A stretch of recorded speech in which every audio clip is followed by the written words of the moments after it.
Assalamualaikum warahmatullahi wabarakatuh. Yang terhormat Profesor Dr. Edwardus Tandelilin MBA selaku dosen pembimbing saya, dan yang terhormat dosen penguji serta rekan-rekan. Perkenalkan, saya Austin Faria Kusuma selaku mahasiswi Magister Manajemen Yogyakarta, angkatan 76 dengan konsentrasi Finance.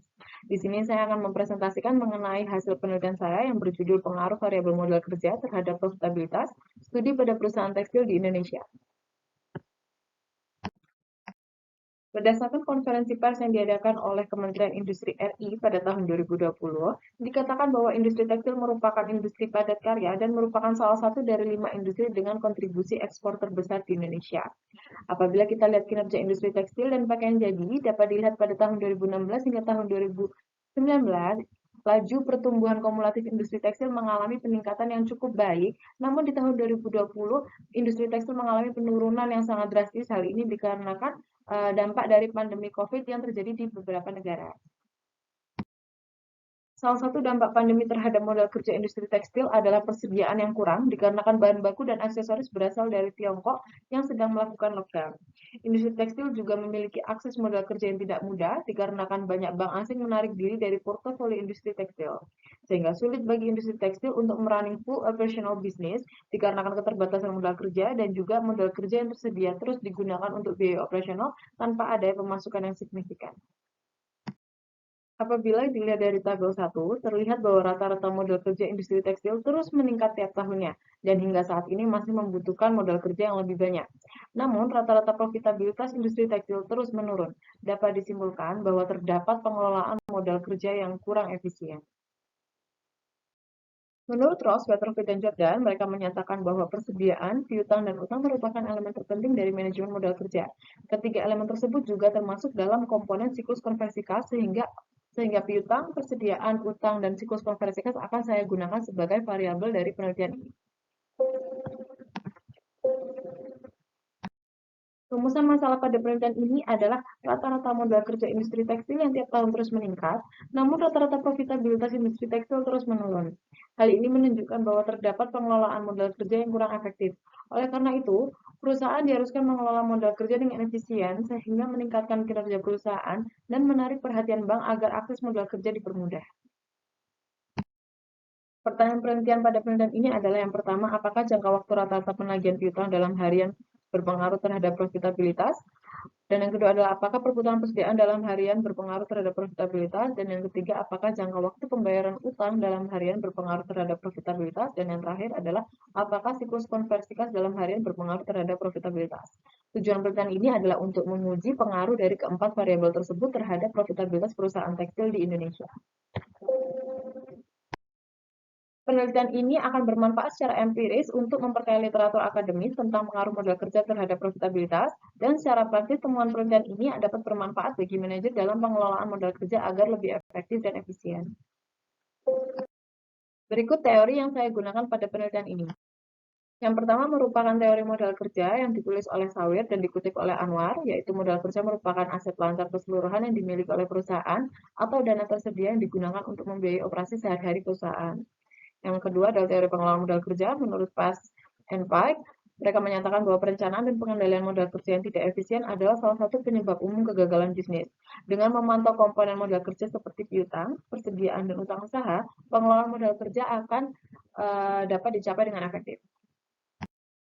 Selanjutnya, teori profitabilitas menurut B, Upton, dan Howard. Profitabilitas adalah kemampuan suatu investasi tertentu untuk memperoleh pengembalian dari penggunaan investasi tersebut. Dan teori yang terakhir adalah trade-off theory. Menurut Pass and Pike, manajemen modal kerja memiliki dua tujuan utama. Yang pertama adalah likuiditas dan profitabilitas, tetapi tidak mengorbankan satu sama lain, sehingga mempertahankan keseimbangan di antara likuiditas dan profitabilitas akan meningkatkan efisiensi manajemen modal kerja. Berikut perumusan hipotesis yang saya gunakan. Yang pertama adalah jangka waktu rata-rata penagihan piutang dalam harian berpengaruh negatif terhadap profitabilitas. Dan yang kedua, perputaran persediaan dalam harian berpengaruh negatif terhadap profitabilitas. Dan yang ketiga, jangka waktu rata-rata pembayaran utang dalam harian berpengaruh positif terhadap profitabilitas. Dan yang keempat, siklus konversi kas dalam harian berpengaruh negatif terhadap profitabilitas.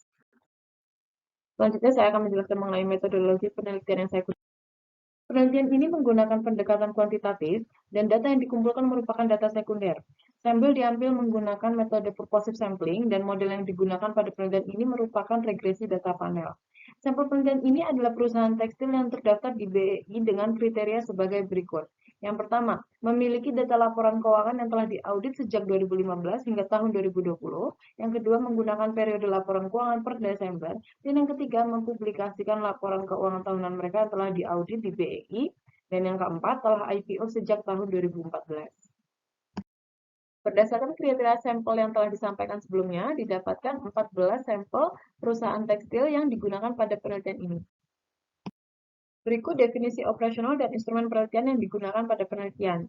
Return on asset digunakan sebagai rasio profitabilitas dan digunakan sebagai dependent variable.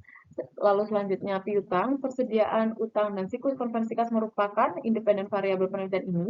Lalu rasio lancar, financial debt ratio, ukuran perusahaan, dan pertumbuhan perusahaan merupakan kontrol variabel dari penelitian ini. Penelitian ini dilakukan dengan pendekatan kuantitatif, metode regresi data panel. Persamaan regresi yang digunakan mulanya adalah dengan memasukkan seluruh variabel menjadi satu persamaan regresi, namun setelah dilakukan uji multikoliniaritas, persamaan regresi tersebut menunjukkan terdapat korelasi tinggi antara variabel persediaan dengan variabel siklus konversi kas. Oleh sebab itu, salah satu variabel yang memiliki korelasi tinggi dikeluarkan. Berikut dua persamaan yang digunakan. Pertama, saya melakukan uji asumsi klasik yang terdiri dari uji normalitas, uji heteroskedasitas, uji multikoliniaritas, lalu saya memilih model efek data panel yang akan digunakan melalui tahapan uji Chow, uji Hausman, lalu uji Lagrange multiplier. Setelah model efek terpilih, didapatkan model estimasi regresi data panel yang digunakan pada penelitian ini adalah yang pertama, fixed effect model untuk persamaan regresi yang pertama, dan random effect model untuk persamaan regresi yang kedua. Selanjutnya saya akan membahas mengenai hasil penelitian dan pembahasan. Untuk uji normalitas, saya menerapkan central limit theorem karena menurut Lehani dan kawan-kawan, mereka menyatakan bahwa untuk sampel acak besar, diasumsikan bentuk distribusi sampling mendekati distribusi probabilitas normal. Dan didukung oleh Agung via Alwi 2012, ukuran sampel yang dianggap cukup besar untuk menerapkan teori ini adalah di atas 30 sampel. Dikarenakan penelitian ini menggunakan 14 sampel dengan time series selama 5 tahun, sampel yang digunakan sudah melebihi 30 sampel, sehingga penelitian ini akan menerapkan teori central limit dengan menganggap bahwa data mendekati probabilitas normal. Selanjutnya, hasil uji multikoliniaritas pada kedua persamaan regresi menunjukkan hasil center fifth berada di bawah 10, yang dapat diartikan bahwa tidak terjadi multikoliniaritas. Hasil uji heteroskedasitas juga menunjukkan tidak terdapat heteroskedasitas karena probabilitas F berada di atas signifikansi 5%. Setelah dilakukan uji asumsi klasik, saya melakukan pengujian model efek. Yang pertama melalui tahapan uji Chow. Uji Chow merupakan pengujian untuk menentukan model yang tepat di antara common effect model atau fixed effect model. Nah, dapat dilihat pada tabel berikut. Hasil cross-section F menunjukkan bahwa probabilitas berada di bawah 0,05 sehingga fixed effect model terpilih. Setelah dilakukan uji Chow, selanjutnya kita melakukan uji Hausman. Uji Hausman dilakukan untuk memilih apakah fixed effect model atau random effect model yang paling tepat digunakan dalam pengujian data panel. Hasil uji Hausman persamaan regresi yang pertama menunjukkan bahwa cross-section random memiliki probabilitas yang berada di bawah derajat signifikansi 5%, sehingga fixed effect model terpilih. Lalu yang selanjutnya, hasil uji Hausman persamaan regresi yang kedua, cross-section random menunjukkan probabilitas berada di atas 5%, sehingga random effect model terpilih untuk persamaan regresi yang kedua. Apabila pada saat uji Hausman sebelumnya terdapat random effect model yang terpilih, dilanjutkan untuk melakukan uji Lagrange multiplier. Hasil dari uji Lagrange multiplier dapat dilihat pada tabel di samping bahwa angka menunjukkan di bawah derajat signifikansi 5% sehingga random effect model yang terpilih pada hasil uji LM. Selanjutnya dilakukan pengujian hipotesis dengan menggunakan model efek yang terpilih sebelumnya. Fixed effect model digunakan untuk menguji persamaan regresi yang pertama, dan hasil menunjukkan sebagai berikut. Jangka waktu rata-rata penagihan piutang secara statistik tidak memiliki hubungan dengan profitabilitas, sehingga hipotesis pertama tidak didukung data. Yang kedua, perputaran persediaan dalam harian berpengaruh negatif terhadap profitabilitas, dan hasil menunjukkan bahwa hipotesis didukung data. Yang ketiga, terdapat hubungan yang positif antara rata-rata pembayaran utang dalam harian terhadap profitabilitas dan hasil menunjukkan bahwa data mendukung hipotesis. Random effect model digunakan untuk menguji persamaan regresi yang kedua, sehingga dari hasil tersebut dikatakan bahwa terdapat hubungan negatif di antara siklus konversi kas dengan profitabilitas, sehingga hipotesis keempat didukung oleh data. Pada bab terakhir ini, saya akan memaparkan kesimpulan dan saran. Berikut kesimpulan dari penelitian ini. Yang pertama, secara statistik tidak terdapat hubungan signifikan antara jangka waktu rata-rata penagihan piutang dalam harian terhadap profitabilitas. Dan yang kedua, perputaran persediaan dalam harian berpengaruh negatif terhadap profitabilitas. Yang ketiga, terdapat hubungan yang positif antara rata-rata pembayaran utang dalam harian terhadap profitabilitas. Dan yang terakhir, semakin lama siklus konversi kas dalam harian, maka akan berpengaruh negatif terhadap profitabilitas. Sehingga berikut implikasi yang dapat diterapkan oleh manajemen. Yang pertama adalah mengolah persediaan secara teratur dan efisien dengan menelusuri persediaan yang cacat agar dapat menghindari kerugian yang mungkin timbul karena persediaan usang yang tidak terdeteksi sebelumnya. Yang kedua, manajemen dapat menunda pembayaran kepada pemasok sehingga dana yang tersedia dapat digunakan untuk operasional sehingga akan menghasilkan profitabilitas yang lebih banyak.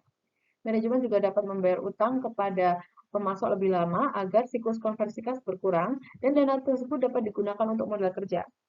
Manajemen juga dapat menagih piutang pelanggan secara efektif dan tepat waktu akan mendapatkan kas secepatnya. Sampel penelitian ini hanya berfokus kepada perusahaan tekstil yang terdaftar di BEI pada periode 2016 hingga 2020, sehingga hasil penelitian ini tidak dapat digunakan untuk merepresentasikan semua perusahaan tekstil di Indonesia. Saran dari saya, penelitian selanjutnya dapat meneliti industri tekstil baik dari perusahaan yang telah delisting dari BEI atau yang belum melakukan IPO. Penelitian selanjutnya juga dapat memperluas time series menjadi lebih dari 5 tahun untuk mendapatkan data yang lebih banyak. Sekian presentasi penelitian saya yang berjudul pengaruh variabel modal kerja terhadap profitabilitas studi pada perusahaan tekstil di Indonesia. Saya ucapkan terima kasih kepada yang terhormat Profesor Dr. Eduardo Standi Lilin MBA selaku dosen pembimbing saya yang telah berbaik hati membimbing saya hingga saat ini, yang terhormat dosen tim penguji serta rekan-rekan sekalian. Mohon maaf apabila terdapat kata maupun sikap yang salah selama proses presentasi berlangsung. Selanjutnya saya ucapkan terima kasih. Wassalamualaikum warahmatullahi wabarakatuh.